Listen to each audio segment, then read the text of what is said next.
There we go. He says actually hitting buttons directly on 8 o'clock for once in his life. Let's get rid of that. Get rid of the music. Just make sure that's all muted. We hit the button. There we go. Oh dear, that's not clever of me. I've managed to put the chat window over the top of my own face. There we go. Hello everyone. We'll give everyone a moment just to get in. Just let the music pass, let the tweets and everything like that get out. Let people join the party. As it only came out at 7 o'clock, I have not listened to the new Slapshot Syndicate yet. These new boys in Hull who started doing the show really enjoyed episode 1. I really enjoyed episode 1. So I'll be listening to episode 2. I do like people I do like the fact people have kind of left 8 PM on a Wednesday to me. It's quite nice. Everyone's just accepted. Anthony's going to rock up at 8 PM on a Wednesday, so we'll just steer clear of what he does, which is really nice of him. My only problem is I'm sitting in the way of Pucky, so I'm going to put him there. Sort of, there we go. Then anyone who's desperate to see Marc Messier, let's put Marc Messier to there. There we go. That's a bit better, isn't it? Like I said, we'll just let people get in. Tweets are out, Facebook messages are out, share bits around. Let's get some more people in, that's always more fun. No, I'm just, the other bit, of course there's a few bits of news that have come out today. News out of D-side tonight, which will always keep us entertained. News out of Guildford, which is quite interesting, despite the fact everybody apparently already knew the news out of Guildford. But that's going to be a lot of fun. Evening all. Good on you, Jonathan, for having a stab at what's happening in the National Division. Jonathan, remind me who you support, because my brain's going numb at the minute, and I just can't think. I can't remember off the top of my head who you support, mate. So my apologies for that one. People coming in, a lot of thoughts, feeling that it's a 3-horse race. I think if something goes sideways, right, for the top 3, and Hull really get themselves into the title race, and they really are the 4th horse, does that make them the Hull Seahorses? And yes, that was a dad joke. Invicta, thank you, Jonathan. Sincere apologies for that. So yeah, apologies. We are going to have to talk about that Solent game. Although, if you haven't ever before, check out the highlights that Invicta do. Always really, really good quality. Either way, it looks like it is at that time, so we should probably get rocking and rolling. Guys, gals, and the gender fluid and all beyond the binary, it is Wednesday night. It is 8 PM, and welcome back once again to the BOTW What's Current stream. My name is Anthony Russell, here to take you through the weird, wonderful, and wacky world of the National Ice Hockey League structure. Here in Great Britain, we focus on the National Division. That is our bread and butter. That is our home port. But of course, we are here to look through everything from across the entirety of the NIHL. That means the National Division, as well as Division 1 and Division 2 in the north and in the south. Good evening, everybody. Happy Wednesday, 8th of January. Of course, we're back here live on New Year's Day. And now, since last weekend, actual hockey's happened. Kind of, sort of. Not as much as we thought was going to.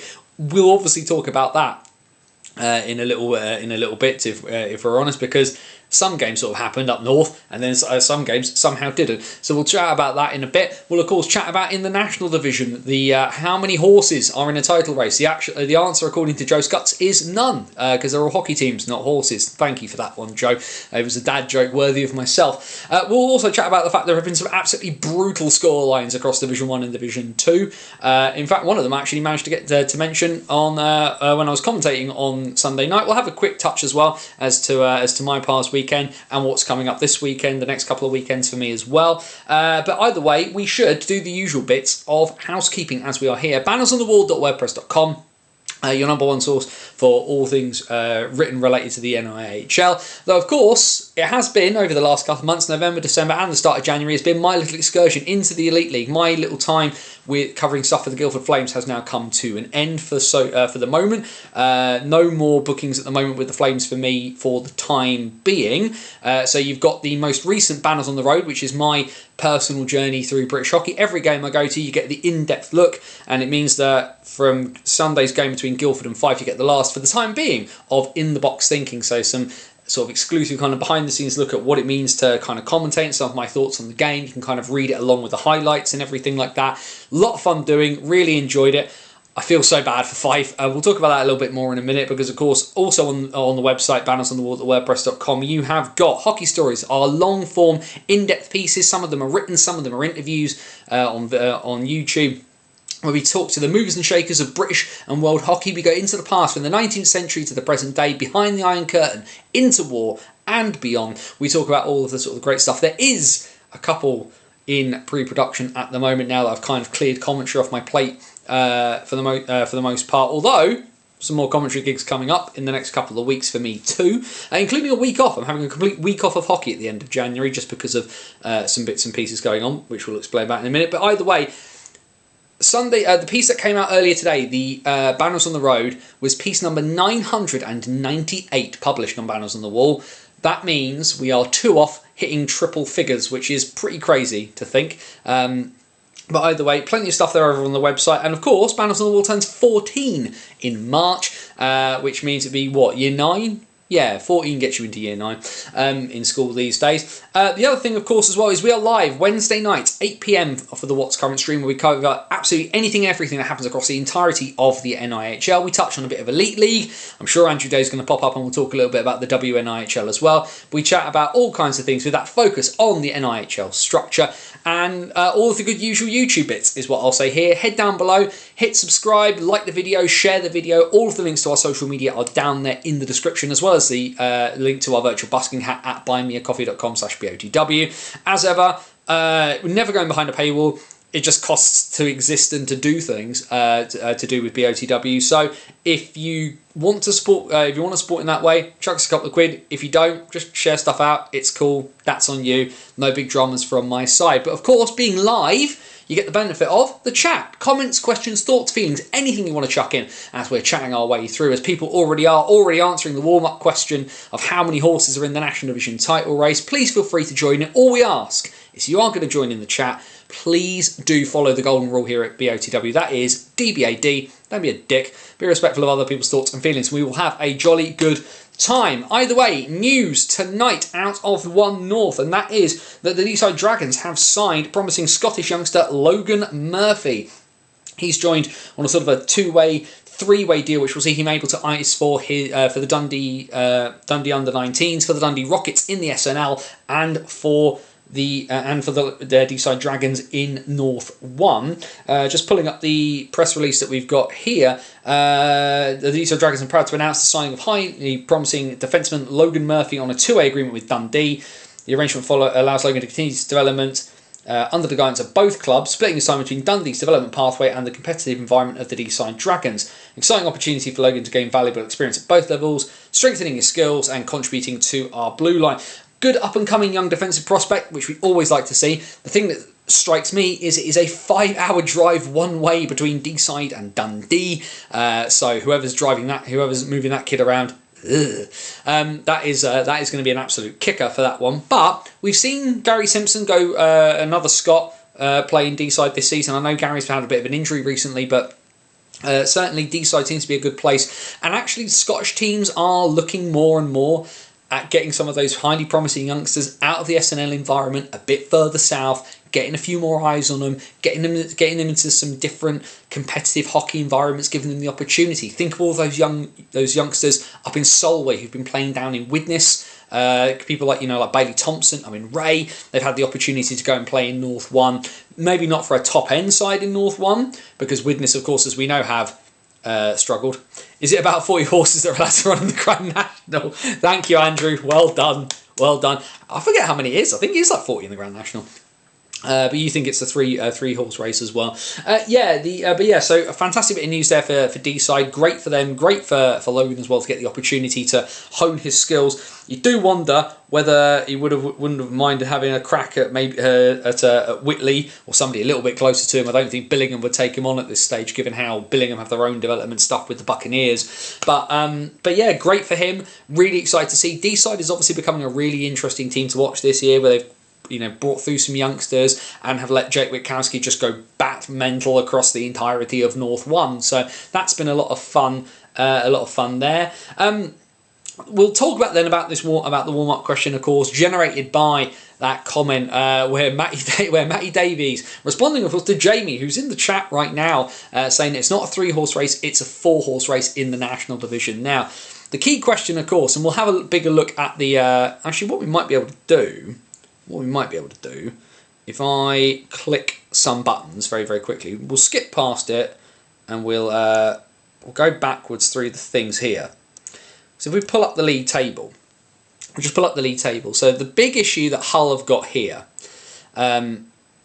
is that they are a bit of a sizable chunk away right now from that top 3. So Hull at the moment, having played 32 games, they've played 1 game more than Leeds, 1 game less than Swindon, 1 game less than MK. MK are on 52. Hull are, well, what is that? They are 51 would be, so 39, 49 would be 10, 50, 51, 52. So 13 points back of MK, having played a game less. They are 8 points back of Leeds in 3rd, 9 points back of Swindon in 2nd, right? Before now and the end of the season, because obviously there's about 20 odd games to go. Hull have got to play MK 3 times, Swindon twice, and Leeds twice, if I've done my maths correctly. Hull are reliant on probably, so that's that's a fair few games. That's 14 points worth of games against the top 3. Hull are going to need to get 12. Probably is a minimum out of that. They're going to need to get 12 points out of 14 and rely on all of those teams beating each other and dropping points to teams below. That's the issue for Hull. If I'm Hull, I'm focusing right now on trying to run the table from here on in. So, 54 game season, right? Which means Hull have got 22 games left of the regular season. Followed by, let's face it, they're going to make the playoffs. 6 games of playoffs. So 22 plus 6 is 28. They have 28 games where I think if they win somewhere in that region between about 23 and 24 of those 28, Hull go to Coventry. Obviously, it depends when they lose those 4 games. We're allowing them, if we're giving them a 4-game allowance of something to lose, don't lose 3 games in the playoffs. But effectively, Hull have got this massive amount of chunk to make up. To win the league title, there's too many factors working against them. MK, Swindon and Leeds all needing to just beat each other and just go evens against each other. Also, you'd need them all really to beat each other in regulation, because what you'd end up doing, and this is where MK have been so successful. They've gotten wins in overtime and stuff like that. But also with MK, as with Swindon, the big difference here between MK, Swindon and Leeds this season has been Leeds have got 1 shootout or overtime loss. MK and Swindon have got 4. MK have a fantastic habit of winning games, particularly recently, or at least losing games in extras, so they get points out of it. So you're needing Swindon, Milton Keynes and Leeds effectively to do you favours by all beating each other in regulation between now and the end of the season. That's not going to happen. If I'm Hull, I focus more on taking this entire big stretch and trying to go 75% till the end of the regular season and put their heads down and go 80-90, get an 80-90% winning percentage. Work on the premise that in the playoffs you will lose a game, whether in regulation or in overtime. Can Hull win at Coventry? Yep, because we saw Peterborough do it, and this Hull side now are better than that Peterborough side that won last year. Can Hull win the title? I don't think they can. And I'm sorry, Matty, but I think that's the reality of the situation in that one. We'll come back to the big screen for a second. Let's have a look in there, because I think Jack from Macca's Talk Hockey's in the chat. They just need to focus on getting a defensive structure together come playoffs. I'll throw this out there, and I genuinely, Jack, I don't know if you were watching, if you were at the 2019 playoff finals weekend. If you were, my apologies, because this was before we ever started talking. That Hull side won the 2019 national playoffs with 0 defence. It was one more than you hockey. They had a netminder who was not even, this was the days of NHL 1 North and South being the second tier. And Dominic Smith, God love him, was not a second tier quality netminder.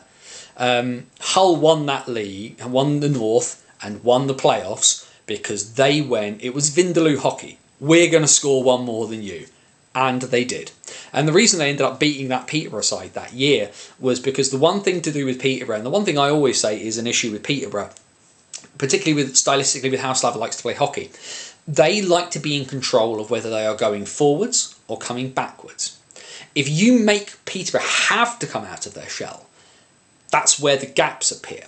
And can Peterborough score? 100%. In that final, which Hull wins 7-6 in overtime, by the way, shout out to Bobby Chamberlain on the winner, Callum Bugler scored one of the best goals I've seen with my own two eyes. He went coast to coast around all the entirety of the other team to score, right? You can do it, but I don't necessarily think that Hull are wanting to play that kind of style where they just sit back and do nothing. I don't think that's in their makeup. The Hull will want to win, and it sounds really silly on this front. And maybe this is the pride before the fall. I think Matty Davies would much rather the Hull Seahawks win playing Hull hockey than necessarily shutting everything down, bottling themselves up, and not playing their game. Because ultimately, I think it's one of those things. If you try to play another man's game, you end up losing, right? You get dragged down and beaten by experience. So the issue of Hull going out and trying to play in somebody else's style, trying to play shutdown hockey, I don't think it's going to work. Also, if you play shutdown hockey, you neuter Svek, you neuter Sobchak, you neuter Bobby, because with all the will in the world, Jason Hewitt can play shutdown hockey, played in the Elite League for 10 years, but you take away the best aspects of your best players if you're Hull to go and do that. I think having defensive structure is it's a great thing to say, and I think having Declan Balmer back is going to help. But arguably your two best defensemen if you're Hull are Balmer and Phillips. And obviously Davy Phillips has been playing a little bit banged up for a while, but hockey players play banged up all the time. But they're generally better at kind of going forward than they are hanging back. And I think the thing if you're Hull, and I think it's just one of those kind of accepted things through the Pirates, through the Stingrays before them, Hull hockey is 6-5 more than it is 2-1. They did just win a game 2-1, but that is a rarity that is a real rarity for Hull. Hull hockey is in your face and fast pace, and I don't necessarily think they are. Can they shut down games? I'm sure they probably could against the right opposition, but I don't think that's how. I don't think Hull changing the norm for them is going to help them necessarily. Do what brings you to the dance. What brings Hull to the dance is that they are ridiculously. They are a high octane offense and they are incredibly physical. It doesn't work all the time. But in the playoffs, it probably could, because teams will get a bit nervous, and if Hull can just stay calm and just play their game, they should be fine. In terms of the top three, though, what does it leave us with? One, never count out the Leeds Knights. I've said it enough on this show over the last couple of years, that magic word, relentless, and credit goes to Swindon and Milton Keynes, because they found a little bit of that I don't think either of those two sides has had. I've been critical of certain aspects of both of those teams. I've been critical about the fact that Milton Keynes have never felt like they've been able to have that edge. They found it on a couple of occasions this season. Didn't find it in the Cup semi-final in the really big pressure game, and that's a big question mark hanging over their heads as a result. But MK look like they've got a little bit more about them this year. But I still see some of the issues of the past in the makeup of that team, whereas Leeds still have a little bit of that. Leeds have been found out to a point because it's a very, very similar team to the last couple of years, in the same way that people kind of know what they're going to get with Swindon. Swindon have been on a really, really great run of form. I don't think anybody can deny that. We've got a Rennie Marr who's probably playing his best hockey of the last 3 or 4 seasons. Certainly last year was better than the year before. 22-23 was a really bad year for Rennie Marr comparatively to the quality that we know he's able to provide. I still think there are defensive deficiencies in Swindon's game. I think that some of those have not been punished because of the level of the NHL National in that sense. But I'm really, really interested to see Swindon play like this in April, because it's easy to be confident in January. If Swindon can go on a run, more power to them. I know tons and tons and tons of great people in Swindon. I'd be more than happy for Swindon to win the league title. I'd be made up for people like Ben Callahan, like Tom Graham, like the Gingrel family, people that I've known for a while, and are really, just really, really good people, and have not had the benefit of winning the amount of stuff that fans of other teams, even me as a Bison fan, have been able to see. For me, I need to see Swindon tested in the trenches. And I think the games coming up, the games against MK recently were a really good example of that, but they still lost the weekend. They lost the weekend 3 points to 2. Can they flip that around? Can they find the ways to do to MK and do to Leeds and do to Hull what has happened to them? And also, Swindon will be kicking themselves for losing some of those games earlier in the season. That game to Sheffield they lost really late. The game they lost in OT to Romford as well was pretty bad. And if you think about some of those early season losses that could have been wins and probably should have been wins, will that kick them later? MK needs to just find that way over the hump. I think with MK and Leeds, a lot of it is quite in their heads, as it's been with Swindon for a while. Swindon got over that big hump of getting to Coventry for the first time in quite a while. And now they know that they kind of can do it, and so therefore they will do it. In the same way that Leeds kind of need to get over this kind of hump that they have about the cup, because they got to the final and blew a tyre against Peterborough, and then got game planned out of their socks by Hull last year. Whereas this year they kind of did it to Sheffield. Who wins it? In my head, Leeds win this on the last day, because I do not feel comfortable betting against the Leeds Knights. Would I like Swindon to win it? Yeah.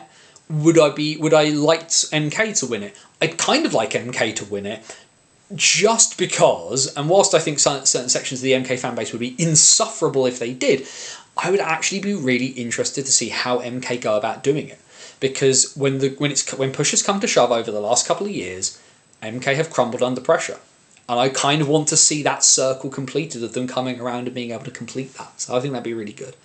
Hull need to improve their discipline in certain games as well, especially against the top three. Very, very big one there. The guys being able to keep their cool in pressure situations would be really, really big for Hull too. The fact is both MK and Swindon have improved so much in their D. The signing of Forsberg has been massive for MK so far. It's also made Jordan Spatterfall better, mostly because it's a massive shot across his bow of play better or you're fired. It's a massive amount of things there. Like I say, I still remain a little bit unsold on Swindon's D, but this is because they persist on playing a forward in defence. And like I say, the thing for me for Swindon right now is that I need to see the run of good form go on longer because of what I'm used to seeing before. And that's not that they're not playing well. They're playing very well. It's not that they haven't got good players. They have good players. But I think Swindon there is a fulcrum point here somewhere for Swindon about, do they fall into becoming the next MK? About not getting over that thing and just not quite having the right thing at the right time. Because ultimately, this time last year, Peterborough weren't very good. And Peterborough have won more trophy than Swindon did last year. So I think that's the big thing. I'd like Swindon to win it personally, just as their fans ain't as annoying as MK and Leeds. Says the Peterborough fan, Kev. Thank you for that. There's a bunch of different things in there, but as people will kind of know from me, what do I like more than anything? I like the stories. I like the threads to be pulled out, and it's not a case of just like, I don't want anyone to win. Someone's going to win and someone's going to lose. That's hockey, right? But there's a bunch of stuff. Here's one for you. What if Solway make the playoffs and run the table? What happens then? What do we do then? If nobody were expecting to kind of wins anything. In terms of the league title, though, I say it goes to the last day, and I say the Leeds Knights win it. Because I think everyone's making an awful lot off of one bad weekend for Leeds. I don't think they're going to have many more 0-point weekends this season. And I think that's the big issue there.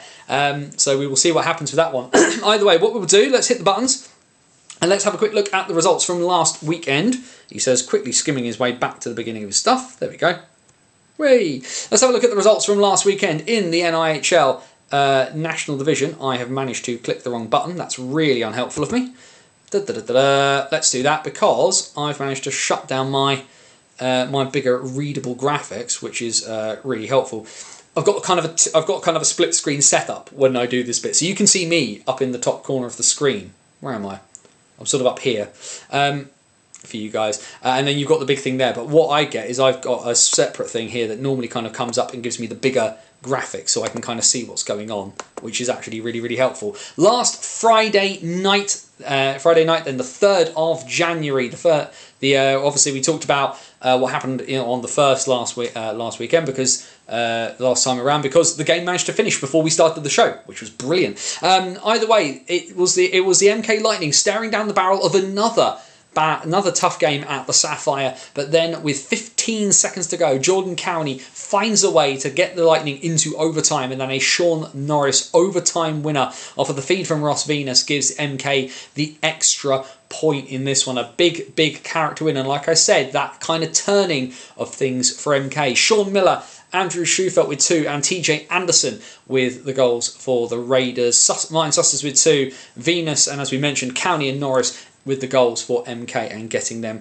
over the line in that one. Which then takes us into Saturday, Saturday the 4th of January, and the Raiders were back in action. And, well, a hard-fought game, one that didn't have one that had no goals at all in the second period, but the Swindon Wildcats eventually muscle their way past and get themselves a big 2 points against the Romford Raiders in what was the Glenn Billing show, a hat-trick from Billing for this one, and a short-handed goal at the end from Tomasz Malazinski. Not having his best of years, Malazinski. Of course, top quality player in this division. We've known it. Quality and longevity are the bywords for Malazinski. It doesn't quite feel like he's had the best of seasons, but also as well, he's not had quite the same amount of pressure because Jake Bricknell has kind of come in and taken a massive amount of, shouldered a large amount of the offensive output, and Malazinski's been able to, along with getting suspended, not have quite as much pressure on him, which, given the fact he's not getting any younger, is probably a good thing for him. Goals in this one for the Raiders coming from Jake Sylvester, who have George Norcliffe added into the lineup for the last couple of games, just to give them an extra body on the bench. And as we can see, the assist on that second Jake Sylvester goal coming from Zach Yokoyama, who has left the Raiders now and is headed back to 1 North. He joins that relatively stacked defensive firepower in the front lines of the Solihull Barons, the Mulcahy brothers, Maurice, Nicholas Otterson as well. You add in Zach Yokoyama, who scored 60, 70 points in that division before. We'll get on to Solihull a little bit in a minute, but that is a massive weapon to add to your front lines if you are the Barons. Elsewhere on Saturday night, a massive win for the Hull Seahawks, and one that, of course, has people kind of dragging them back into the conversation, or at least dragging them back into the conversation if you're Matty Davies. A very un-Hull-like result, a very un-Leeds-like result as well in this one, as the Seahawks win in Leeds by 2-1. Matt Barron with the early opener cancelled out by Johnny Corneal for the Seahawks, and then you probably wouldn't have put a massive amount of money on it happening, but it's Josh Hodgkinson with the game-winning goal for Hull as they win this Yorkshire battle by 2-1. Meanwhile, up in Dumfries, it was a much-needed win for the Sheffield Steel Dogs. They win by 4-3 over the Solway Sharks. The Sharks 4-2 down heading into the final period. They score really, really early thanks to Liam Stenton, who's been on a pretty good point-scoring run as of late, but the Dogs end up holding on and they win by a score of 4-3. Mason Alderson, Scott Henderson and Liam Stenton for the Sharks. Ivan Björkley-Nordstrom, 2 from Walker Summer and 1 from Elmeri Helfors for the Dogs in that one. Oh dear. He says, choking himself by mistake. There we go, water, that'll help. And then Bristol did this, because okie dokie, they're mad. What a game. What a bizarre game in this one. Bailey Harewood rugby tackling Tom Norton, which was a bit of a strange one. I like wrestling as much as anybody, but maybe don't copy Roman Reigns on a spear. But either way, a huge, huge night for the Pitbulls, and one that's probably been a couple of months in the making. Move on, please. No. But yeah, one that's probably the receipt that Bristol have been looking to hand out for somebody for quite some time. As we know, the Pitbulls, when they started this season, were astronomically terrible. And they are still pretty inconsistent, it should be said. But a big, big result at home, in front of a big crowd at home. And probably, like I say, one where the universe has probably handed Barry McKenzie and Tony Redmond a bit of a bone. 10-3 they win over the Phantoms, who end up losing who ended up losing Bailey Howard the next night because of his suspension. The game review panel saying that he is being sent to DOPS for that one. Hat-trick in on Saturday night as well from Reece Smetham. Goals from Elliot Lewis, Ewan Hill, Mason Lipsey, Barry McKenzie getting on the scoreboard as well. Bailey Howard, Nick Price and Tanner Butler also on the scoreboard for the Phantoms. Cam Huff, Nathan Salem and Jarvis Hunt scoring a short-handed goal to make it, what was it, make it 9-3, and then Bristol scored 4 seconds later. It never rains, but it pours. The last game on Saturday night, well, it was a pretty bad performance, all things considered, from the Berkshire Bees. They not only lose 5-0, they only put up 14 shots against the MK Lightning, who move on from there Friday night and get themselves a 4-point weekend. Corey McEwen, Martin Susters, Max Stewart, Sean Norris and Tim Wallace, all the big performers putting up numbers on Saturday evening for the Lightning as they get their 4 points out of the weekend. We then head into Sunday, and turnabout was fair play. Everybody headed down to Ice Sheffield from Dumfries, and the Sharks get the away win this time out. They win by three goals to 2. All the goals scored by the end of the second period here, and the Sharks close things out and hold on for the 2 points to split the weekend. Walker Summer and Sam Cooper on the board for the Dogs. Mason Olsen, Nolan Gardner and Callum Boyd getting the game-winning goal just before the end of the second period. And then the Cats, well, they about faced and got the Romford Raiders. The Raiders' third game in 3 days, but it ends up being a 4-point weekend for the Cats, and a big one, as I said, as they now sit in second place in the table. The Raiders were out a puff by the end of this one, if we're 100% honest with ourselves. But you've got to beat what's in front of you if you're Swindon, and that's exactly what they did. Andrew Schufelt and Sean Miller, what a massive surprise, scored the goals for the Romford Raiders. Jake Bricknell, 2 from Aaron Nell, 1 from Ed Bradley, and a late goal from Tomasz Malazinski for the Cats. Peterborough got a measure of revenge the next night. They win in overtime against the Bristol Pitbulls. This is exactly the sort of response you want if you're Peterborough, getting absolutely shellacked the night before. Goals are plenty. They went from 13 to 3 between the two of them, but they lose Cam Huff. He's now being sent towards DOPS as well. So a very, very big player, albeit the times I've seen Cam Huff, he's been pretty quiet with my own 2 eyes. Seems to do very well when I'm not there. He's like the new age Tom Watkins. Callum Buglas and Luke Ferrara with the goals for the Phantoms. Ewan Hill for the Pitbulls. Hull got themselves a 4-point weekend as they managed to go 5-0 up and then lose their concentration a little bit against the Telford Tigers, but they do hold on for the win and keep Telford looking from the outside in when it comes to the playoffs. A hat-trick for Emil Svek in this one, as well as goals from Jason Hewitt, Bobby Chamberlain, Johnny Corneal and Lee Bonner. James Smith, Finn Howells, Scott McKenzie and Harry Ferguson scoring for the Tigers. The Tigers are such a confusing side, and I'm going to be at the Bees-Tigers game in not this weekend but the weekend after. Fascinated to kind of see what's happening on the ice with these guys, because they've got the ability there. I'm just not quite sure why it doesn't seem to be working for them. I know they've had a few guys injured too. Also, should be noted, another point for now off with GB under-20s, but Josh Crawley added to the under-20s lineup because of injuries and bits and pieces, but another point in another appearance for the Tigers for the young Blackburn forward. And then, Shazam! Welcome to the Max Wright and Ralph Sesenis show.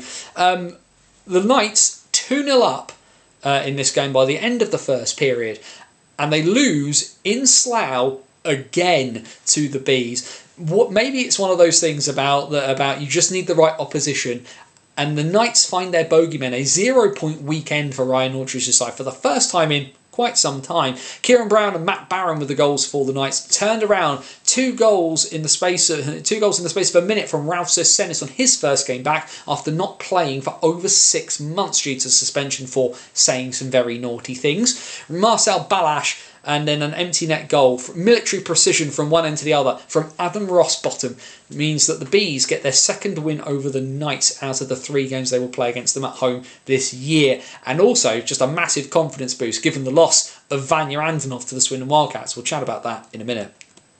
There's the rest of the table. Now, we talked about it, of course, and as we can see, we talked about what's happening at the top. Let's have a look towards what's happening at the bottom there, because that playoff race is very, very interesting. Solway, with 2 games in hand over Bristol and Telford, have played the same amount of games as the Bees at the moment, but the Sharks have a 4-point gap over the Pitbulls and a 6-point gap over the Tigers. The problem, of course, for the Sharks is that those 2 games in hand are only going to come against teams above them, unless they're managing to play the Bees twice, in which case that would be the luckiest bit of scheduling in your life.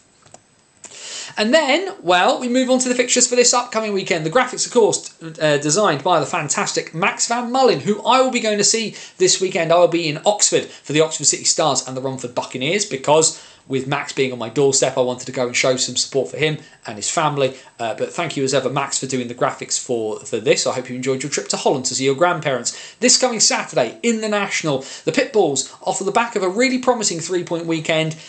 There is no easy days for the Bristol Pitbulls. They have to take on the Leeds Knights side coming off of a 0-point weekend, and you have to think the Knights are going to want to make a statement. Massive game at the Thunderdome for the MK Lightning and the Hull Seahawks. You think if Hull can skate out with a regulation win, that is going to set the cat amongst the pigeons, hawks, something bird related. Solway take on Peterborough in the first of a doubleheader at Dumfries this weekend.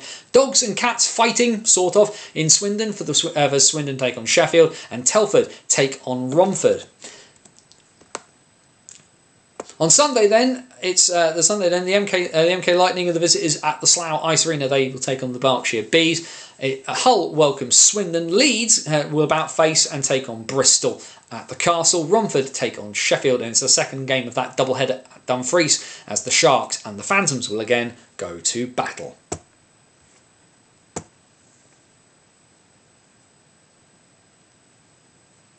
Credit to Max Wright, saved it from being double... Oh, I've pressed the wrong button there. That's Division 1. We'll talk about Division 1 in a minute. Credit to Max Wright, saved it from being double figures on Saturday night. It seems to have been a really good night for Wright as well. You know, he's got his save percentage is one of the highest, but his GAA, I haven't double checked his GAA in the last day or so, but his GAA is going to be sky high and his save percentage is going to be astronomically high with it. So, Drumgate at Sheffield. I've spoken directly to the Steel Dogs organisation about this. They have their opinions and I have mine. Ultimately, it's their decision. I've told them I think they are wrong, and that's kind of where that sort of sits on that one, because I don't get to make the decisions. It should be said as well that it's not allowed in the arena for the Steelers, and if they're wanting to, I can appreciate the desire to do that across all of the bits and have that level of consistency. For me, I don't understand it, and I just think I think it's just a poor decision, to be honest. Your away fans help generate the atmosphere and put money into your building as well. I don't get it. It just feels like doing something for the sake of doing something, and just because you can doesn't always mean that you should. Rode our luck, but a good game to watch. I assume it will be on Sunday, Kev, because you were not happy on Saturday at all. Karen, of course, Telford fan, you and me both. But yeah, injuries are killing us. Yeah, I mean, like I say, obviously losing Skaleski for a while, getting 2 new inputs in, losing one of them as well. You know, Jason Silverthorne coming back into the lineup, and the like. Result of the season so far, I think, given the timing of it, it's probably one of the results of the season so far is the Bees winning that game. But I think as well you have the combined element of the Knights being so good and the Bees having had such a frustrating year as well. You think about what's happened during the week, of course, losing Vanya Antonov is massive for the Bees, and they bring in two guys sort of on the quick, and of course we've not seen a ton out of the other youngster whose name is escaping me, so therefore I'm going to pull up his name. That's really frustrating because I was talking about him the other day, and as soon as I need to know his name, I cannot remember his name, which is really, really annoying. Where's he gone? I've completely forgotten the name of this new Bees youngster, and it's just completely escaped me. Louis Allen. So Louis Allen's obviously into the lineup as well, and his signing gets completely buried by the fact that Antonov has left. Sesenis comes into the lineup and immediately makes an impact, which in some ways, this is slightly addition by subtraction for the Bees, because if you have Sesenis and Antonov, where do you play them both? And in some ways, actually, Antonov going is a really good thing for Sesenis, because the one thing Sesenis has generally thrived on is kind of being allowed to be a little bit of the guy. This is what he was really good at Solent, being given the freedom to just go out and play however he wanted to. And he did really well at Peterborough, where he was put into a lot of structures. He either has to have that, he either has to be put into the phone box and shut in it, or given the space to do what he wants. And actually as well, with Antonov gone, there's not going to be kind of him sort of lurking around in the middle lines. He's going to be stuck in to playing a lot of minutes, doing a lot of stuff, and being relied on to try and generate stuff. Now, it's obviously not going to work every night, because nothing works every night.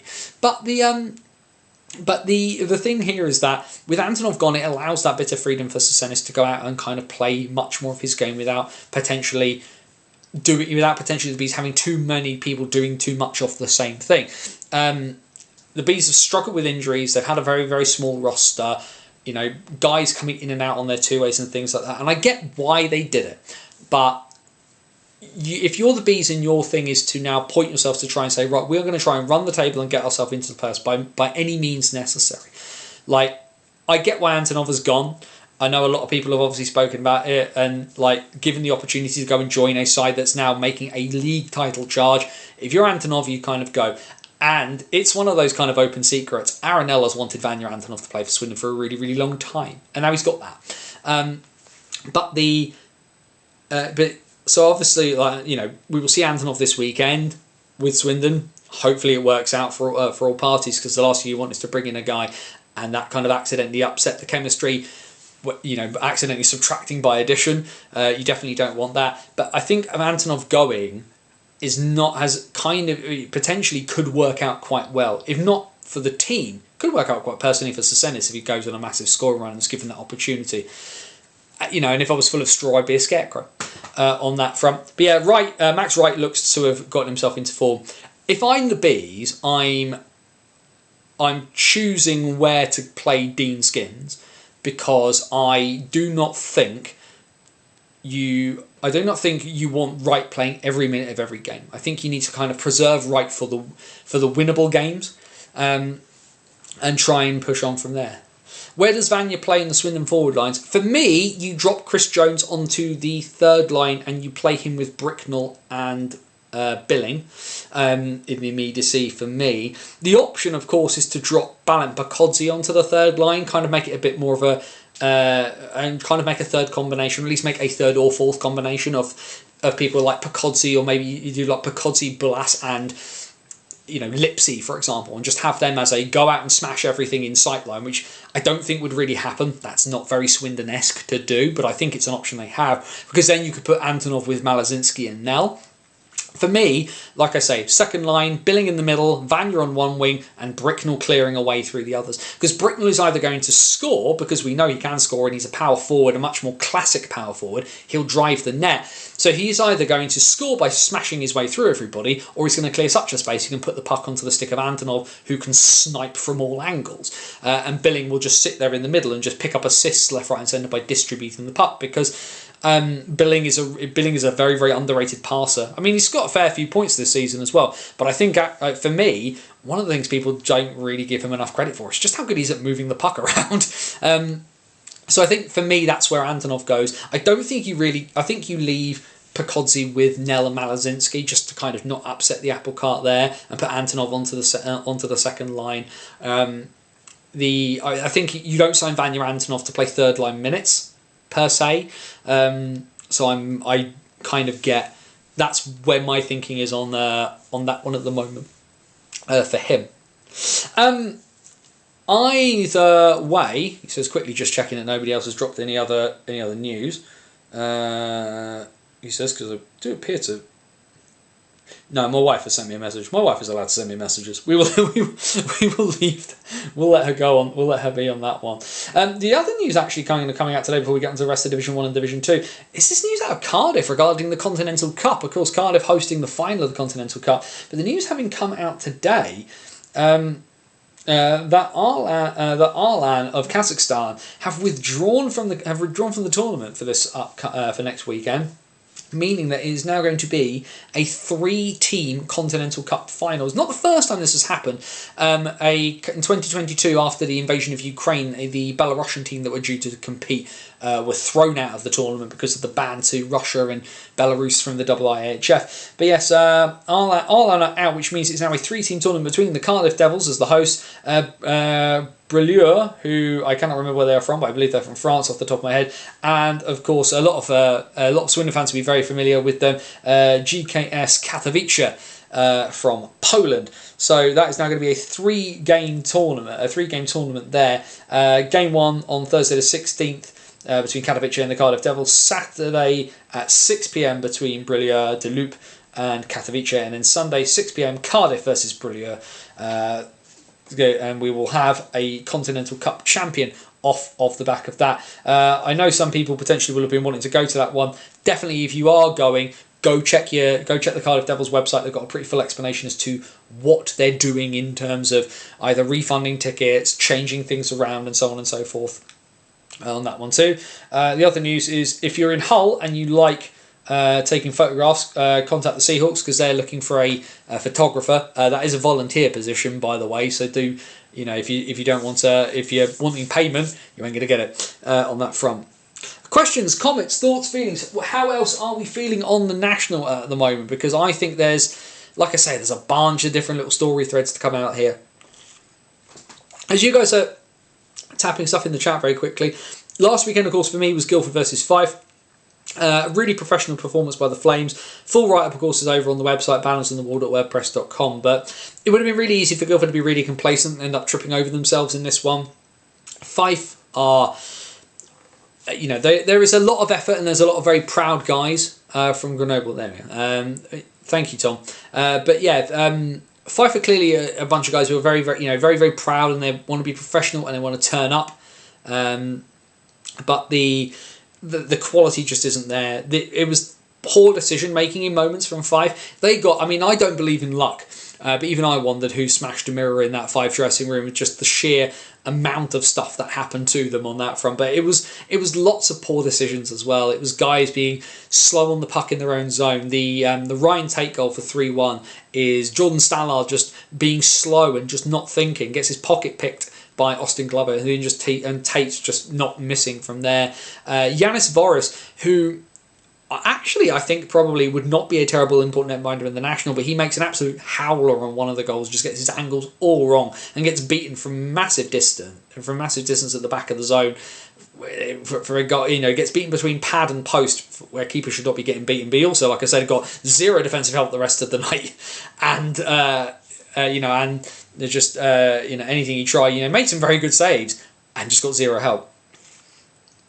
A disagreement there, as Tom thinks Brilieu are now going to be the favourite. Cardiff probably now favourites with Arla now. Yeah, I'm not 100% sure myself.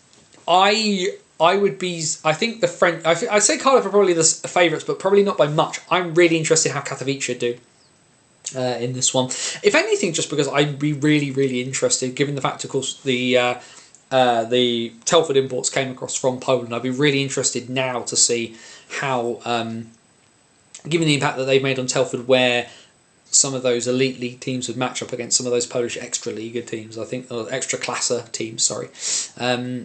So that'd be really interesting to see on that front. But the from a national division perspective, as you've seen, there's a fair few games. I do not want to be Bristol this weekend. I think Leeds are going to come out and go absolutely gangbusters against them. The first 10 minutes are going to be, on Saturday night for Bristol, are going to be very, very tough.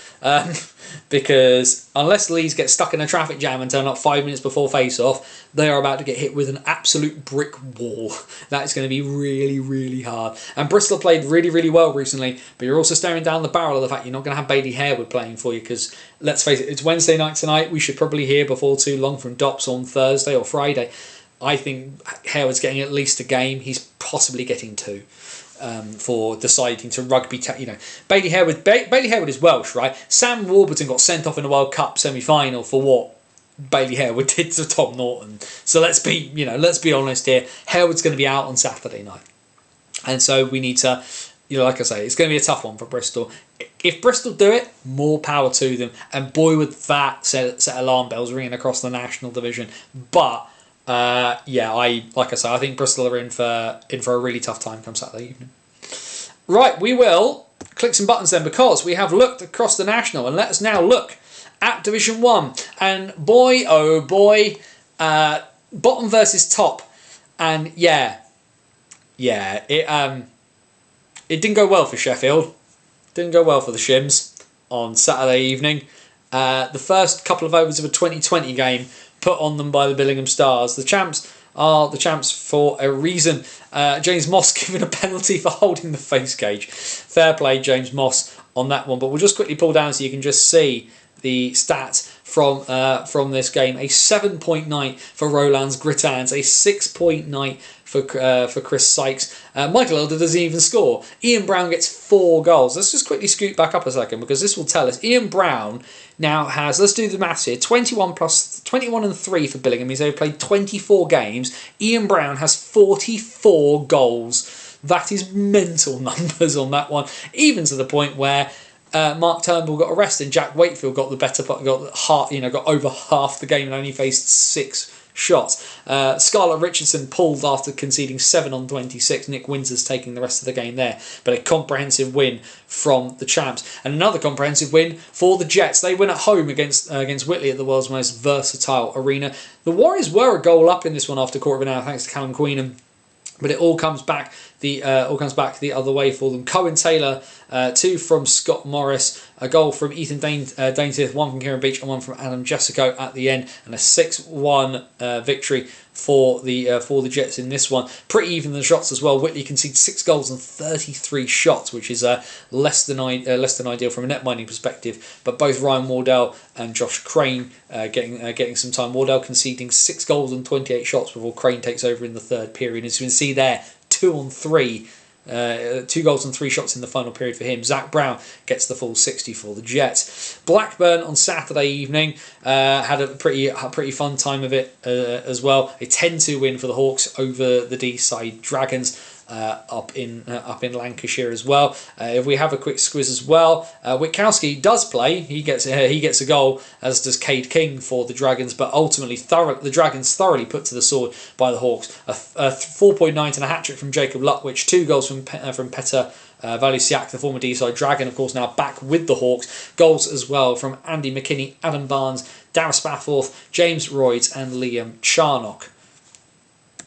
And then that's it. There were no games on Sunday in the north. Everything cancelled in the north because of the snow, and that was a big issue. Interestingly, some games managed to get ahead in North 2. We'll catch up with North 2 momentarily, but yes, only Saturday games in North 1. Everything that was scheduled for Sunday, Winners versus Nottingham and everything else, all called off, which means that we are immediately into the fixtures for this upcoming weekend, where hopefully, cross your fingers, cross your eyes, cross your legs, we'll get a full programme of games. 2 games on Saturday though, 4:40 PM at I Sheffield for the Scimitars and the Jets. 7:30 PM at the Castle, the Leeds Knights take on the Widnes Wild. And then a 4-game Sunday in North 1. 5 PM over in North Wales. D-side take on Whitley, which should be a pretty interesting game. A big game towards the top end of the table for the Billingham Stars and Hull Jets there at 5:30 PM at the Forum. 5:30 as well in Widnes for the Wild against the Solihull Barons, now with added Zach Yokoyama. And a 6 PM face-off for the Blackburn Hawks. They take on the Sheffield Scimitars. As we have a quick squiz at the North 1 table, Billingham still quite a distance away, still with having played 2 games more than the Hawks, but have a very, very comfortable 12-point advantage even then. It's going to take a lot for Billingham to be caught at this stage, given how consistent and how dominant the Stars have been, especially when they're able to score 169 goals in 24 games. Blackburn, D-side, Solihull and Hull. As you can see there, that middle pack's all very, very close together, followed by Whitley on 31. Nottingham, who look like they're a relatively comfortable bet for the playoffs, in 7th place. Of course, the Lions have generally had that last playoff spot for a while and have ended up facing Billingham in the playoffs the last couple of years. How will the Lions potentially fare against the Hawks in the playoffs? Remains to be seen. But either way, the Leeds Knights are in the 8th playoff spot on the way in. Widnes and Sheffield on the outside looking in. The Wild have played 1 game more than the Knights and are 2 points back. The Scimitars have played 4 games more than the Knights and are 3 points behind. Of course, semi-finals of the Cup coming up on the 18th and 19th. Billingham will play Hull, Blackburn will play Deeside. And if you thought, and like I say, more big scores because it was 15-1. Solent couldn't quite match Billingham in this one as they took on the MK Thunder. And MK led an unassisted goal from Alistair Barrow inside 4 minutes. Had MK ahead, but Solent absolutely turned around and smashed the living daylights out of them. 14-1 down at Planet Ice Gosport on this for this one, and just a big night of scoring, a big night as well. If you're not familiar with Gosport, the shot totals can sometimes be inflated. So having 81 shots in the 60 minutes there, a 4-goal night for Jack Peacock, 2 goals as well for Kane Russell, and then goals from Mark Pitts, Connor Hutchison, Jack Hops, Travis Penny, Callum Perella-Fox, the captain, Ryan Sutton, Alex Murray, and Leo Harris here with a 4-point night, which is great to see for him, having stepped up for the 2s, as well as some ice time as well for Cooper Ivey, his first bits of ice for the Solent Devils, facing 6 shots in the 3rd period without conceding a goal. Congratulations to him on making his South 1 debut. A much closer game between 2 title challenging sides over at Slough, but a big win for the Slough Jets in this one against the Chelmsford Chieftains. The Chieftains, nudged himself in front, then Slough went ahead, then Chelmsford pulled back and went ahead, and this game just went back and forth. Sasha Maltsev's goal being cancelled out by 2 goals from Juha Lindgren to put the Jets 2-1 to the good. Chelmsford came back through Mikey Power and Howland Barnes-Garner before Jack Goodchild made it 3-3, and you thought that'd be the end of the second period, but no, Mikey Power scores with 30 seconds left in the middle frame to make it 4-3 Chelmsford, and then it was a hat-trick on his return to British hockey for Juha Lindgren, and tying the game at 56-25. Lindgren, back from having served his national service in Finland, is now back in the country and lining up for the Jets alongside his brother Timo, which is nice to see. But then it went all the way virtually to the end of overtime, but Ollie Hemmings-Meyer, who of course is the lone player on a 2-way between the Jets and the Bees, he is the one who, with his 12th goal of the season, getting the extra point for the Jets, which is going to be crucial for them in the title race. Not quite as close a game over in Cardiff Bay as the Swindon Wildcats give the Cardiff Fire an almighty kicking, their 8th win of the season.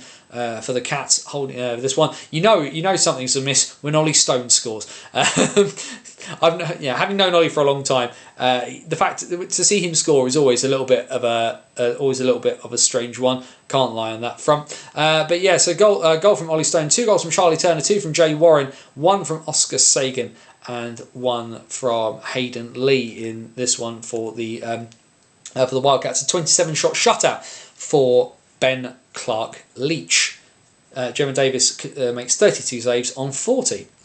Much tighter game for Solent on Sunday, but it is a 6-point weekend for the Devils as they get past the Invicta Dynamos by 3-2. Solent were 3-0 up after less than half an hour in this one. Ryan Sutton and 2 goals from Liam Coleman having them in prime position. Invicta fought their way back in the 3rd. Dan Scott and James Laming getting on the scoreboard, making it 3-2 with just under 6 minutes to go. But the Devils do hold on, and they get a maximum out of the weekend as they look to keep pace with the sides at the top end of the table. A 44 saves performance from Aaron Taylor in net for the Devils. Not a 6-point weekend for the Swindon Wildcats, but a pretty solid performance for them against the Chelmsford Chieftains, and a big moment for Swindon fans. The first ever goal in senior hockey for Jan Kostel Jr. He gets himself on the board, scoring the goal to make the Swindon's opening goal of the night. They were, unfortunately, already 4-0 down at that point, thanks to 2 goals from Cam Bartlett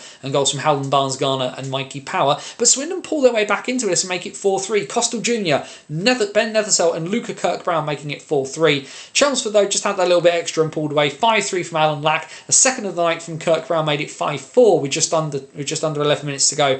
But this is why Chelmsford are as good as they are. Mikey Power, a second goal of the night from Power and a second goal of the night from Lack, pushed the Chieftains away and out of sight. 7-4, the final at the Link Centre on Sunday. And then a fourth win of the season for the Cardiff Fire, their best league position at this level for quite some time. They beat the MK Thunder by 7-3 in the Thunderdome. MK were 3-1 up at 24-28 thanks to Mark Austin, Sam Purcell and Xander Robinson overcoming Ewan Davis's early goal. But then the Fire, they just turn everything on their head and come storming all the way back. Lewis Stevens with a goal, 2 from Carter Lloyd, 1 from Aaron Moody, 1 from Ellis Shepherd, the player coach, and a final goal from Will Thurlbert, meaning the Fire get themselves up to 9 points and keeping themselves hot on the heels of the Oxford City Stars in the playoff race, because the Stars got shellacked on the high road by Streatham. A really tough year this one for Oxford. Although it should be said, the one time I've been to Oxford this year, they did win. So we'll see what happens this coming Saturday for this one. But another dominant performance from Streatham as they look to try and march towards another league title in a row. 2 goals for Ryan Watt, 2 for Sam Waller, 2 for Tomasz Skokan, as well as goals from Ziggy Beasley, George Norcliffe, Damon Porter, Roman Cathcart, Harvey Stead and J.J. Pitchley. A 5-point night for Ryan Watt in this one, 2+3 on the night for him. Danny Milton getting a shutout off of 11 shots in goal. Both Ross Miller and Morgan Parsons seeing time in this one. Ross Miller facing 54 shots through 40 minutes. This coming Saturday then, the 11th of January in South 1, sees a nice full slate of games. 4 games in South 1. The Romford Buccaneers take on the Cardiff Fire at 5:15. Nice early face-off there for the Fire to hopefully get home before midnight. Streatham take on Invicta. That'll be a really interesting game at the High Road at 5:30. Chelmsford take on Solent. That could be a potential banana skin for the Chieftains at 5:45. At the Riverside, the Slough Jets take on the Swindon Wildcats at 6:30 at the Hangar. Sunday, 5:45, Invicta versus Chelmsford. Massive local derby, that one. Can the Dynamos throw a spanner in the works of the Chieftains as they look towards the league title? 6:15 p.m, which is where you'll find me at the Oxpens this Sunday, the City Stars and the Romford Buccaneers. 6:30 at the Link Centre between the Swindon Wildcats and the Milton Keynes Thunder. And then down in Cardiff Bay, it is the Cardiff Fire hosting the Slough Jets. If we pull up the South 1 table, we can see we now have 4 officially qualified for the playoffs. Streatham, Slough, Chelmsford and Solent all guaranteed into the postseason. Streatham, though, leading the way, tied on points with Slough, but they do hold the tiebreaker over the Jets at the moment and have played a game less. Chelmsford have played the same amount of games as Slough, but are 3 points back. Solent on 53 from 24. And then there is a 20-point gap between 4th and 5th. Invicta, Romford, Swindon and Cardiff have now overturned the lead that Oxford had. The Stars are a point behind, having played 5 games more than Cardiff. Although as we kind of said, the issue for Solway, the Fire's games in hand are probably going to be against teams above them, and this could be a really, really big race for that final playoff spot in South 1. The MK Thunder are 1-23, 3 points, and still at the bottom of the table there. The Cup semi-finals are next weekend. Streatham take on Chelmsford. Slough take on Solent. I'm just going to pause for a second and just have a quick drink. Favourite Ollie Stone interview quote was, "I don't score goals," when asked what's the most memorable goal you've scored in your career. Well, he's not done too bad this year. He's got a couple this year already.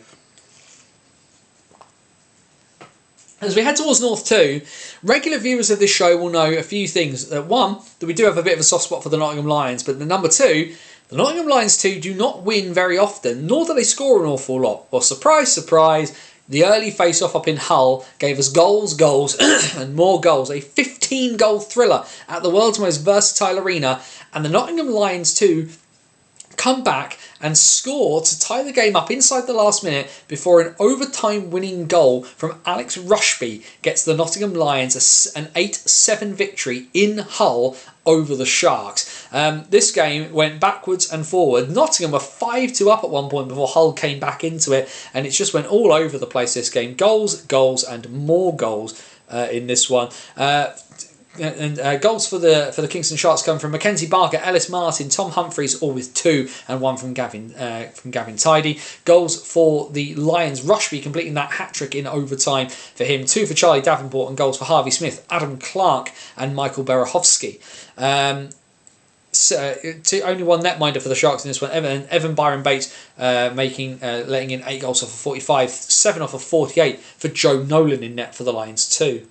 A much calmer game, but a pretty dominant performance all the same from the Coventry NIHL Blaze. They beat last year's playoff champion Billingham Buccaneers by 4-0 in the Sky Dome. A good win there for the a good solid win there for the Blaze in this one. Out shooting the Buccaneers by 49-19. Harrison Summer, Sam Prosser, and 2 goals from Connor Mellett doing the business in that one. A 19-shot shutout for Hayden Laverick between the pipes for the Blaze. The Deeside Ducks again got close, but not close enough in this one. They lose by 4-2 at home against the Altrincham Aces. But another improved performance from the Ducks, who've caused the Aces a little bit of a headache. If we remember that game that saw the Aces qualify for the Cup semi-finals, they just couldn't quite do it, and the Aces got to them right at the death. And you have to think, given that ability to kind of eke out results, the Aces have got to be one to watch when it comes to the playoff picture here in North 2.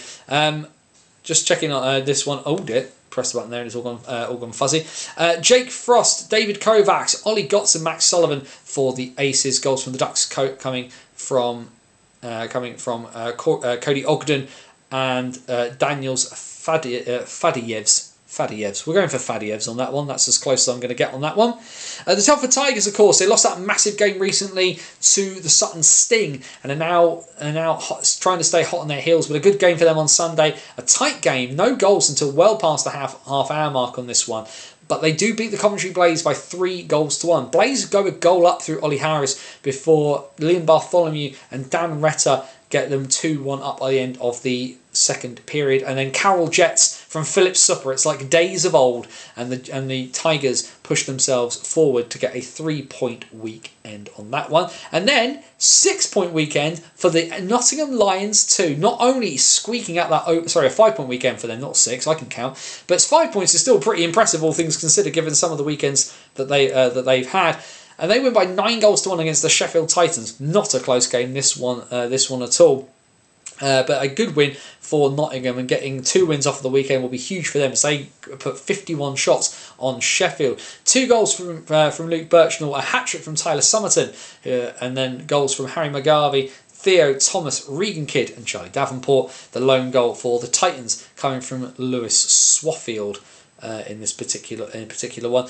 42 save performance from Nathaniel Bell, who faces the entirety of the 60 minutes. Both Isaac Ballinger and Joe Nolan doing the business for the Lions there, who of course were able to call on quite a few of their Division 1 players playing down.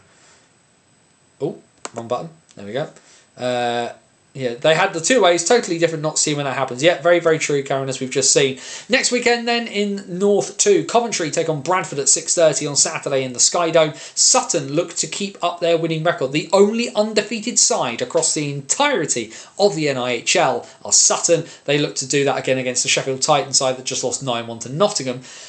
You'd be surprised, I think, on that one. That's a 7:20 face-off on Saturday night at Sheffield. Sunday, Sheffield take on the Coventry Blaze, looking to try and do something off of the last couple of games. Bradford take on Deeside at 5:30. That'll be a really interesting game to look in those lower playoff places. Altrincham take on Telford at 5:45 over in Manchester, and Nottingham take on Kingston. Can the Sharks get a measure of revenge? That will be on the small pad at the NIC. Should of course be able to be streamed live on the Nottingham Lions YouTube channel.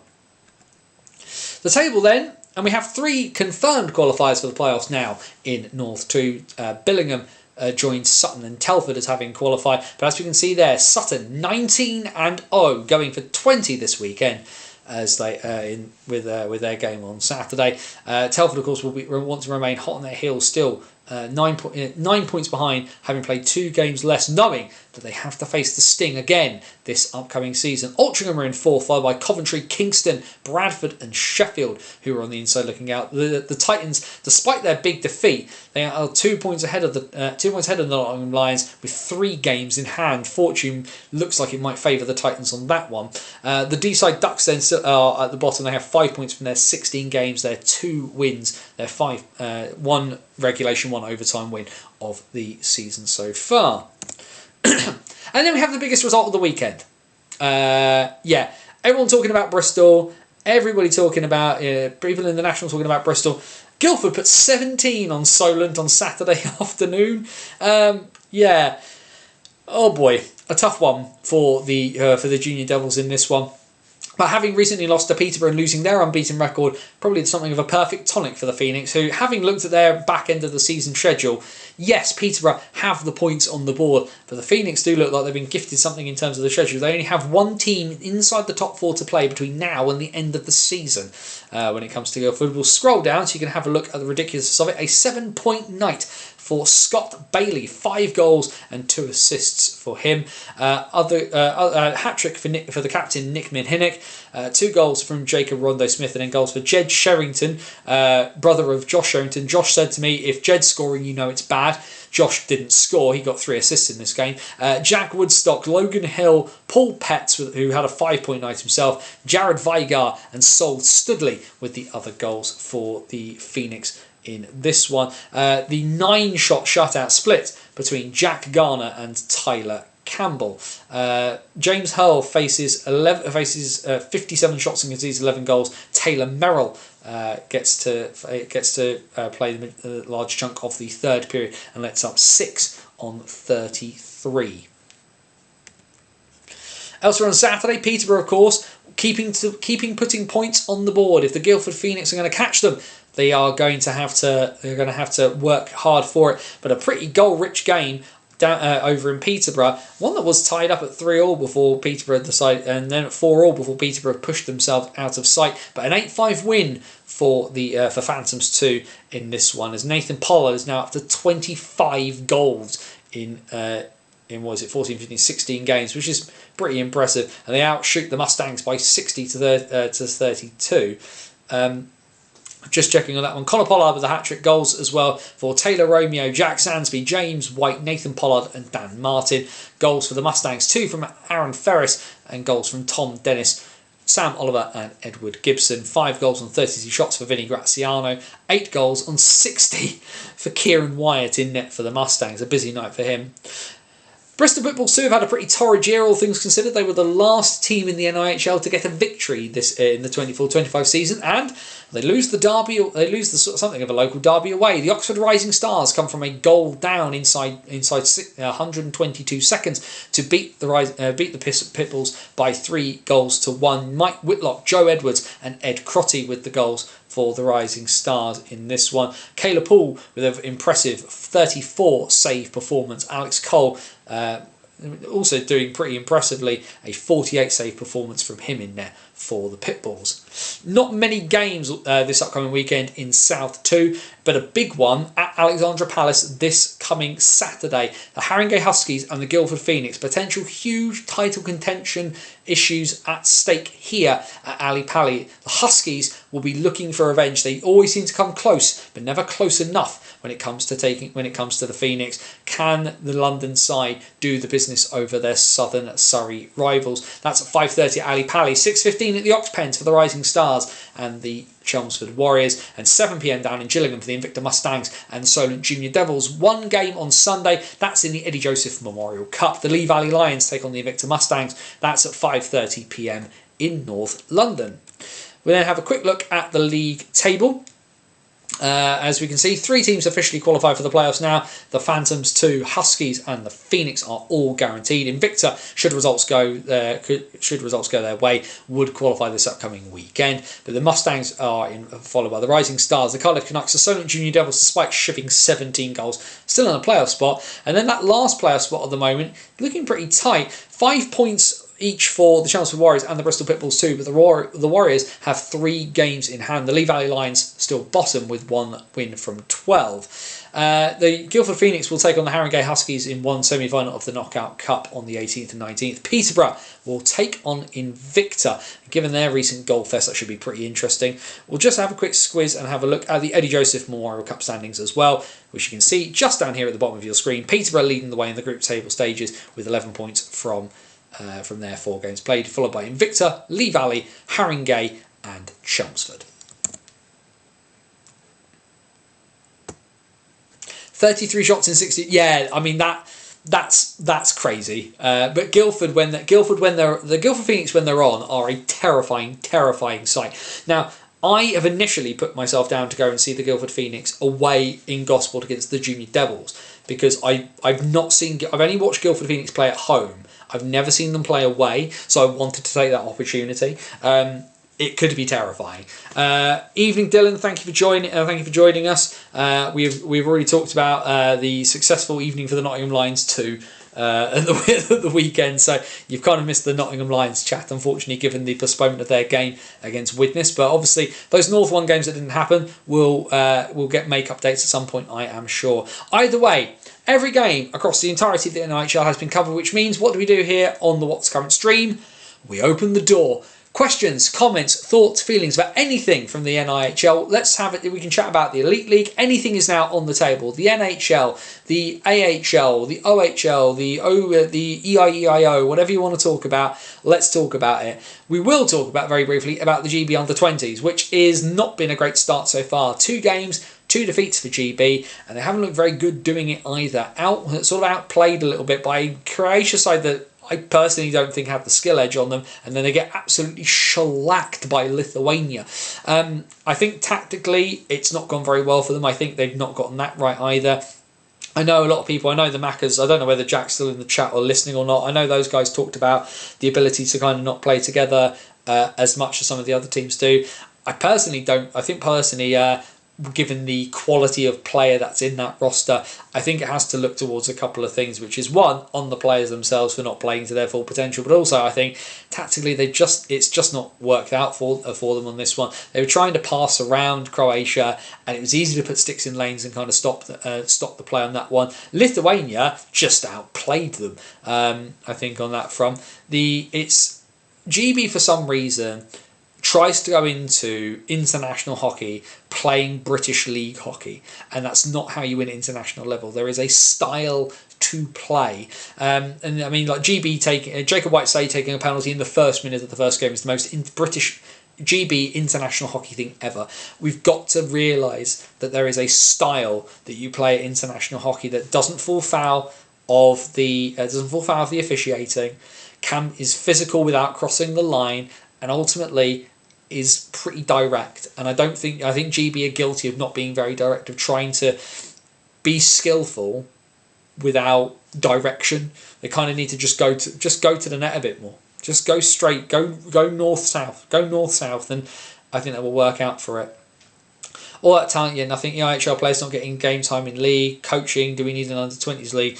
I mean, the variety of criticisms I have about the Elite League aside, there's the majority of these players are playing in the NIHL, and I don't think they are bad players. I think Archie Salisbury, guys like Archie Salisbury, Brindley Cap's obviously in the Elite League right now, but it's if everything's not pulling in the same direction and they're not playing in a way that's going to get them to win, because Elite League hockey stylistically is very different from international hockey, and I think this is the thing, is that our hockey borrows so much from a North American style that isn't played internationally, and it's why Canada don't win all the time. It's why America don't win all the time. It's because they are coming up into a difference. It's because what they know doesn't always work against what everybody else knows. It's why America doesn't win everything in international basketball, because stylistically it's done differently. And I think it's about adaptation. It's about creativity. It's about having the right systems, and it just hasn't worked so far. And I'd like to think that Martin Grubb and Tom Watkins are smart enough coaches where they will look at these first 2 games and go, we need to adjust our execution without giving up our ethos. And I think there is a way to do that. I think, and it's not to be horrible to China, but I think China coming up next is a really, really good game for them, because it's a massive opportunity against the team that they've beaten in warm-ups to make a statement and say, yeah, we've had 2 bad games, it doesn't make us a bad team. People will talk about not getting promoted out of D2. And the thing I'll say to Elite League, to fans of the Elite League, will say, the NIHL isn't developing these players. Well, come and help them. Do something about it. Don't sit at top of the ivory tower and tell the NIHL it's not doing its job. Because, spoiler alert, as ever, the Elite League is a development league. And if you don't think the players are good enough in the NIHL, come and help make them better. because ultimately you'll get better players for the Elite League too. But the problem isn't just this tournament, 10 years, no promotion. Yeah, it's a long kind of standing thing about groups not achieving their potential as well. But like I say, I personally think we've gone into it trying to play British league style hockey in an international tournament. I don't think you can do that either. I think, but there is a different way to play in international tournaments. We need to get better at doing it. We need to play more international tournaments. It's why we need to respect the international breaks and not play. So we can send the rather than training in Sheffield, our under-20 teams can go and play. Go and play in international tournaments. Go play Poland, Lithuania. What do you think the next steps are if we lose to China? Put Jacob Whitesay in goal. He's tall. I think we have to go in for the dogfight and prepare to try and not get relegated. I think that's the only thing. I do think the quality is there for them to beat China, having watched that prep game there. But the fact that it's been 10 years with no promotion is, it's hard and it sucks for the guys who've gone out and put on the shirt and tried to do it. But ultimately, like I say, I think there is a larger ethos issue, which is always, our hockey good, our hockey works. Your hockey doesn't always work. Your style will not always work. You have to be adaptable. Like I say, execution and ethos are different things. You can going out, working hard, planning your strategies, and when one strategy doesn't work, you amend, you learn, you adjust. What are the other team doing? How can we break down what they do? How can we find a way to do something that will beat what the other teams are doing? And how do we do it? By staying true to what we believe is the right way to do that. Not just parking the bus and just sitting back for 59 minutes, countering and scoring 2 goals in a minute and that being it kind of thing, because that won't work either at international level. And it's hard. I think this is the thing as well that people sometimes misunderstand. Like, bringing together like 20 individuals who are 18, 19, 20 years old, getting them to all quickly buy into what you're doing, and then getting them to execute that pinpoint straight away is very tough to do. It was to have a coaching change. Who would you like to see take over? Ryan Aldrich. Ryan Aldrich, I think, would be an interesting person. And that's not to say that I think, Martin Grubb is a much better coach than I am, by quite some distance. But I think Ryan Aldrich becomes a natural person to potentially consider for under 18s or under 20s, only because Aldrich has got a really good record with young players. Time at the OHA, what he's done with a really, really young core at Leeds. I think he's a logical person to potentially at least get to. For me, I'd almost make him the under 18s coach and let him bring through another generation's worth. We kind of sit where we are with the U20s, but there's a lot of good young kids coming up the pipeline. And that's not to blow the horn of Max Van Mullen, but Max Van Mullen's in that group of good youngsters coming up who are sort of 16, 17. Let's focus less on U20s for a second. Look at the group that's coming into U18s and push them through. Because the gap really, like 2 years, 18 to 20, it's not a very long time. So let's work at bringing that group up to then make the U20s better and kind of work it that way.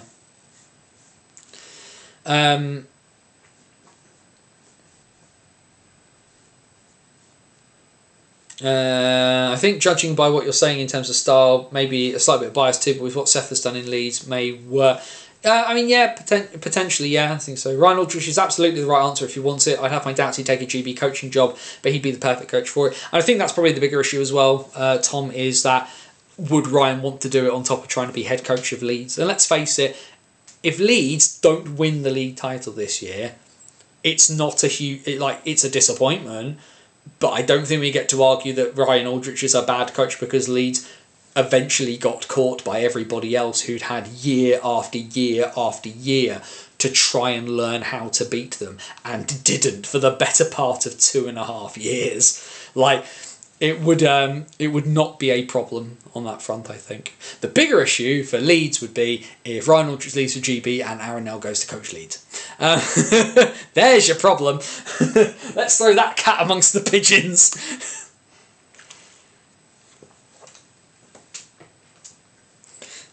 Let's make all the Swindon fans in the chat have an aneurysm by suggesting that Aaron Nell goes and becomes player coach of Swindon. What are we having a look? Just having a look at some scores out of Austria. Wow, Innsbruck have beaten Asiago by 9-2. That's a hell of a night. Klagenfurt win the Kärntner derby 8-0 against Villach. That is going to be mental in the local Austrian papers in the morning. Any other news coming out? FISU starts next week. How do you think our girls will fare? I have to confess, Dylan, that I don't think I'm qualified to make an assessment on that. I will do my best to watch it, mostly to learn. I haven't watched enough to make a proper educated one on that one. Andrew chucking in the WNIHL scores. Thank you very much, mate. As always, WNIHL Elite back, of course, after the Christmas break. Solihull beating Whitley Bay by 5-0 in the Elite League. South 1, a big win for the Firebees over the Chelmsford Cobras by 8-3. 2 North and a win for the Telford Wrekin Raiders. They beat the Whitley Bay Beacons second team by 2-1. Sunday, Swin and Watt Top Cats 2, Firebees 1.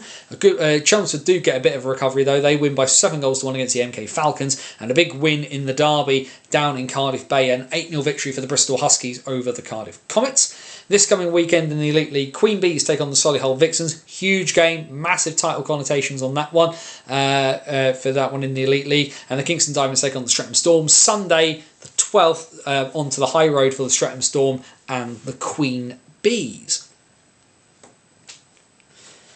Oh, there's more. There's more.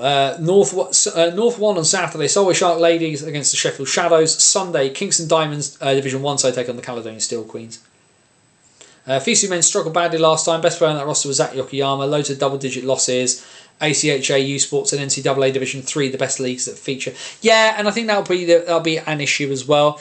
I'm trying to think who will be on that women's Universiade roster, but we will see.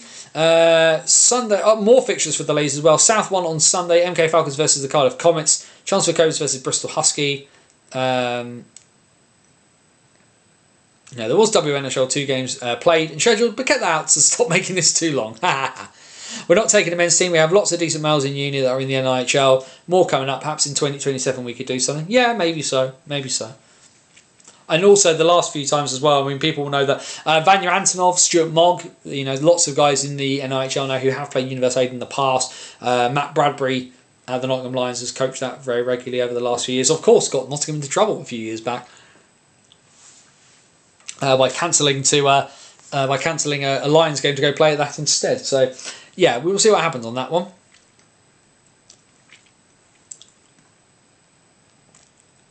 Just close some other bits and pieces that I've got open that I don't need open. There we go. Any more for any more? I saw Jamie stuck in the chat about Liam Kirk being on fire. He is indeed on fire at the moment. We'll just have a quick grab, because I know he scored the other day in Berlin's loss to the Kölner Haie. But let's quickly pull up the stats from the DEL, just so that we can have a quick look at it for people who are interested. So the Eisbären Berlin are currently second in the table, in the regular season table. Ingolstadt, something of a surprise team at the top at the moment, 71 points from 34 games and a record of 19-6. The Eisbären, as I said, second place, 70 points, 19 and 7 there. And then there's a 10-point gap between Berlin in second place and Bremerhaven in third. If we just quickly, he says, trying to scoot down and have a look at the player stats. There we go, that's what we wanted. 1, 2, 3, 4, 5, 6, 7, 8, 9. So Liam Kirk currently 9th in the scoring in the DEL, joined in that top 10 by at least two of his teammates there. So Kirk at the moment, 30 games played, 17 goals, 14 assists for 31 points, has him joint 9th, alongside a couple of other people there who are. There's 4 guys actually on 31 points. Kirk tied with Chris D'Souza, Tara Hirose, and Owen Hedrick. But yeah, pretty impressive stuff. If we look just purely on goals alone, the top goal scorer in the division is Ty Ronning, who plays for the Eisbären Berlin. He has 20 goals, and Kirk is joint second with 17 goals in 30 games. The other person on 17 goals is Zach Senyashin, he plays for the Schwenningen Wild Wings. He has played 3 games more than Kirk and has only 25 points to show for it. But yeah, a pretty impressive debut campaign in the DEL for Liam Kirk when you think of it on that front. That in terms of how good that league is, he is the lone English representative in that league, and he's currently in the top 10 of scoring and the second top goal scorer in the entirety of the league. The kid's good, and the decision to sign in the DEL has very much paid off for him.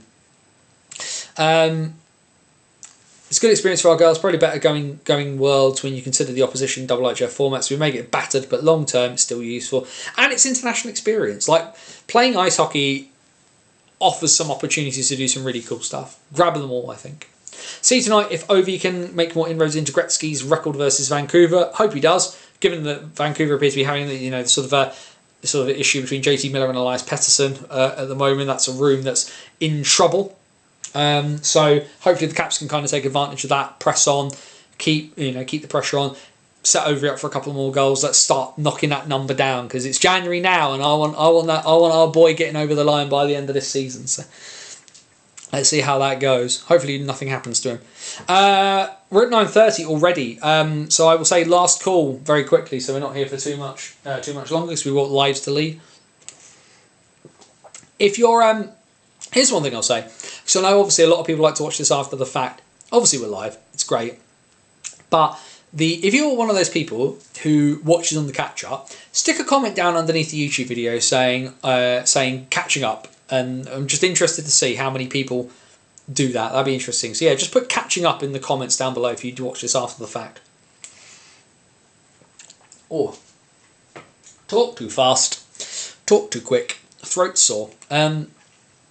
I've actually got battered playing Ball Hockey Worlds. Experience was invaluable. You guys did a very, very good job and did take an absolute kicking at times. So fair play to you guys for persevering with that, Dylan. So well done on that. So yeah, like I said, this Sunday, 6:15 PM face-off at the Ox Pens for me. Fascinating. Romford Buccaneers are not a team I've seen live. I think they are I've seen virtually every other iteration of a South One team at the moment in the past. So seeing the Bucks will kind of round out that bit for me. Let's have a quick think. Yeah, I have. Yes, the Buccaneers are the last team for me to actually see, so I would have seen every team in South One there. Missed Brindley Caps, unfortunately, live with my own 2 eyes, but getting to see them in Oxford will be interesting. Max, the big question, of course, is, does Max play? Because Sonny Phillips is also a very good goalkeeper at that level, and he needs to play too. So we will see what happens in that one. But we will go along and we will find out. And if nothing else, I know Max's parents will be there, so I'll get to chill with them and have a chat and just talk about how old their son makes me feel. But yeah, going to be a lot of fun. And Oxford, what can Oxford do? Like, that Swindon team that they beat is pretty decent. And they managed to pull one out of the fire in that game. So can they do something again against sort of more mid-table opposition like the Buccaneers? So plenty to see. First time seeing Uri Huska for quite some time, which will be pretty fun too. Either way, like I said, last call, last chance, folks. Get your bits and pieces into the chat. I will quickly skim for any more news.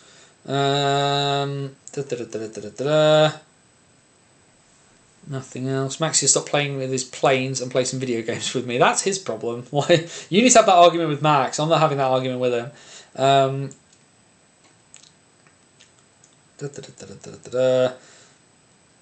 Can't see anything else. Yeah, like I said, hockey stories. I've got some bits in the pipeline. There's some stuff being worked on at the moment. Waiting for people to kind of get back to me. But just a case of whether they do. Certainly one is, like I say, one's quite a way down. It's just a case of sorting out the interview time now to kind of get it done. But there's other bits. Like I say, there's always irons in the fire. I spent more time giving Max feedback on his graphics for you than actually doing what he planned to do that night. I repeat, that's on him. The arrangement I have with Max is if the work for me gets in the way of his schoolwork, then he is to stop doing it. And even better, I can sit his mum on him. That's awesome. Right, that's it. We will call it there. Bannersonthewall.wordpress.com, your number one source for all things related to the NIHL. Like I say, the Elite League residency is done. We are back full force, full speed into the National Ice Hockey League structure. National Division 1 and 2. The excursion is being planned. That's all I will say on that front. There is a plan.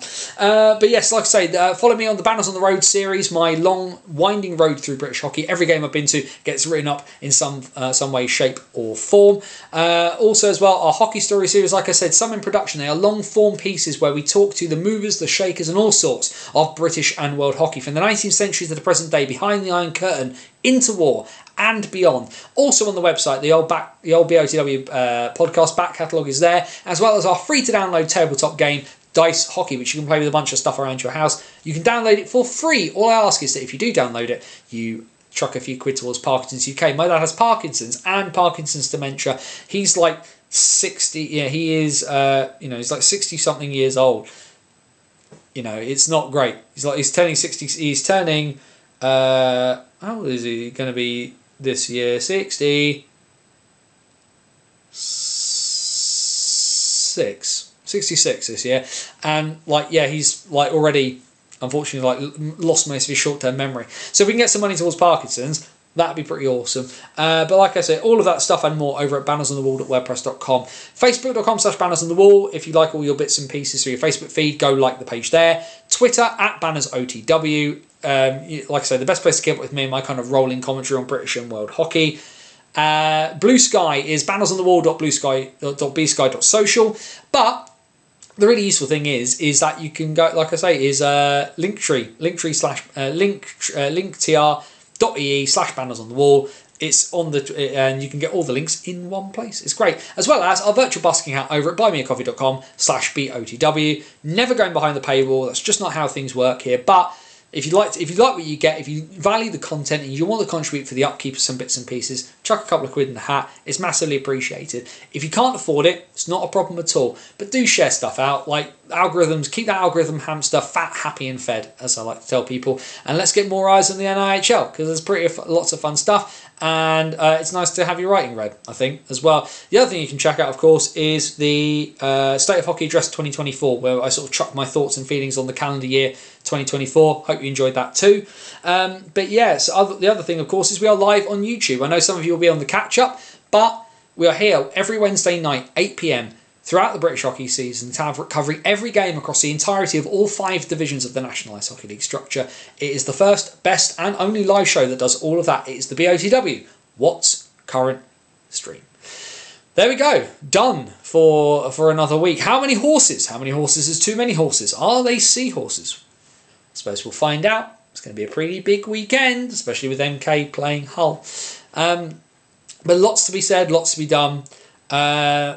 Interesting to think that the team I've watched more than any other this season so far is Guildford, but that's the opportunity that this platform gave me, was to be able to go and talk about hockey in the highest level that this country offers. It's pretty cool.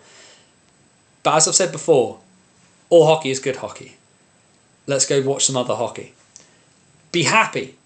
And if you can't be happy, then wherever you are, please, whatever you do, please do your very best to please be safe. As my friend Scotty Woz would say, take care of yourself and somebody else. For bannersonthewall.wordpress.com, this is Anthony Russell saying stay safe. And so long to next time. If you're in Oxford on Sunday, do come say hello. Otherwise, enjoy your hockey where you find it. Have a good weekend. And hopefully the weather won't be too terrible. Take care, everybody. We'll see you next Wednesday night at 8 PM for the BOTW What's Current Stream. Have a good